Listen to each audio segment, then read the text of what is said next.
Okay, so I just received a new admit presenting with shortness of breath and a productive cough.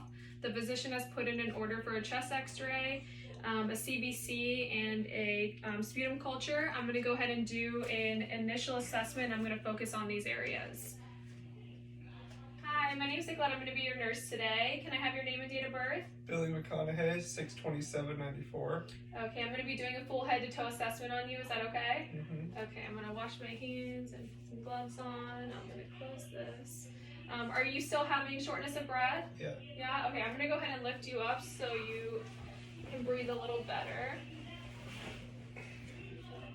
I'm going to check your vitals. Put this on your finger. I'm going to put this blood pressure around here and put this in your mouth. I'm going to watch for respirations. Okay.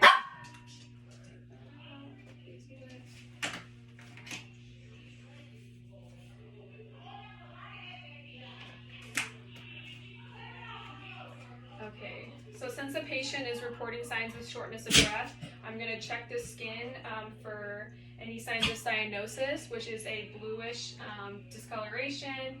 It can be due to poor circulation or inadequate oxygenation of the blood. And then you're going to start with the head. You're going to inspect and palpate for any bumps, lesions, or bruises. Then I'm going to check the eyes. The pupils should be equal around, reactive to light and accommodation. Wait, follow my pen. Okay. If there's any drainage, that could be a sign of an infection, allergies, or an injury. If there's any slow reaction to light or unequal reactions, that could indicate a neurologic condition.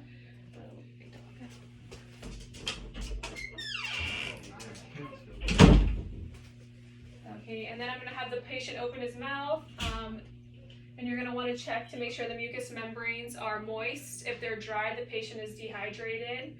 If there is any whiteness on the tongue, that means that they have oral thrush, which is usually from prolonged antibiotic use or inhaled corticosteroids. Next, I'm going to feel for lymph nodes and jugular vein distension. If the lymph nodes are swollen, that can indicate that they have a viral or bacterial infection. If the jugular vein is distended, that may be due to cardiac failure. And then I'm going to check the carotid pulse one at a time. They should be strong and equal bilaterally. Since the patient is complaining of shortness of breath, I'm going to watch for chest expansion. It should be symmetrical. If it's asymmetrical, it can be because it could indicate pneumonia. Watch that. And then I'm going to listen to the lungs. I'm going to have him take a nice breath.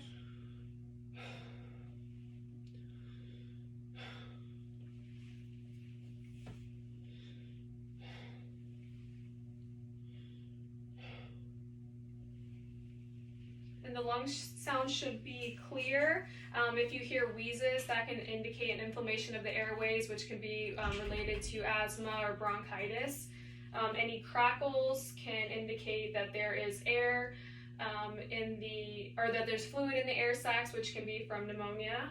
I did hear a little bit of crackles. So, and then I'm going to listen to your heart.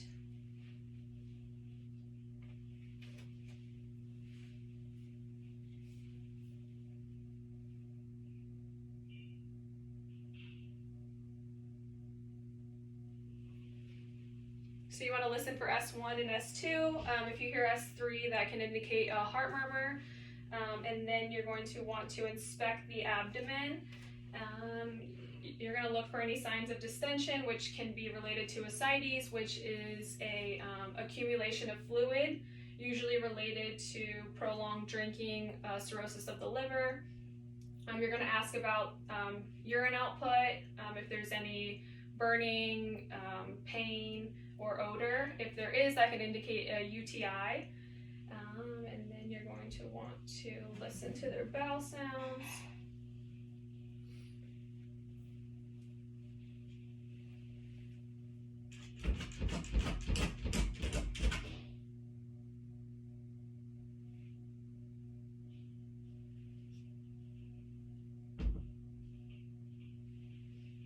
Bowel sounds should be active in all 4 quadrants. If they are hypoactive, this can be related to post-abdominal surgery. If they are hyperactive, it can indicate an obstruction.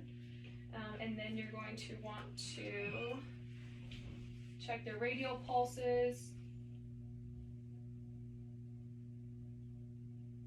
They should be equal and strong bilaterally. Diminished pulses can also indicate poor circulation. I'm going to check for cap refill. It should be under 3 seconds. If it's longer than 3 seconds, also a circulation problem. I'm going to look down here, and then I'm going to check the legs. Check for any edema. If there's bilateral edema, that can indicate heart failure. Check the toes for cap refill. I'm going to have the patient push against my hands, and then I'm going to push against their feet. I'm going to check for grip strength up here, so squeeze my fingers. If there is unequal motor strength, that can be due to a neurologic impairment, maybe a stroke or a head injury. And then you're going to want to have the patient flip over. I'm going to listen to your lungs in the back.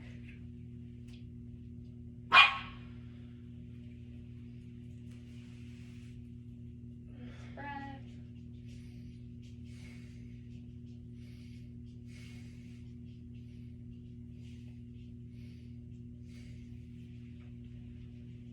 Okay, and then you're going to check the skin. Looks good.